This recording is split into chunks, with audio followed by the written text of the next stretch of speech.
गोरखपुर के अस्पतालों में पिछले कुछ दिनों से वायरल फीवर, सर्दी, खांसी और अन्य मौसमी बीमारियों से पीड़ित मरीजों की संख्या तेजी से बढ़ रही है।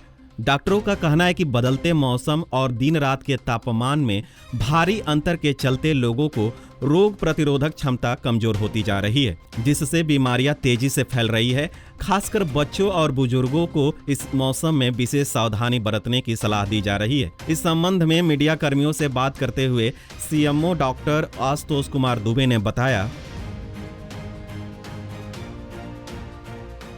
ऋतु खत्म हो रही है, वर्षा ऋतु का भी अंत हो गया है। धीरे धीरे मौसम सुबह शाम सर्द होने लगा है। इसकी वजह से वातावरण प्रदूषण बढ़ने लगा है।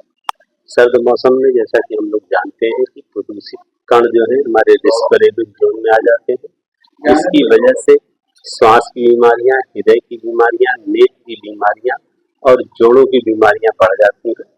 उसके लिए आ रहा है, लेकिन इसमें चिंता की कोई बात नहीं है। हमारे समस्त चिकित्सालयों में समुचित व्यवस्थाएं हैं, समुचित चिकित्सक हैं, उसके लिए आवश्यक औषधियां हैं। सब लोग करें, लेकिन एहतियात इसमें यह है कि खास करके जो सुबह और शाम को चलते हैं, खास करके बाइकर्स जो होते हैं वो हेलमेट लगावें, विंड शीटर या पर्याप्त मात्रा में कपड़े पहने और आंखों पर चश्मा लगाएं।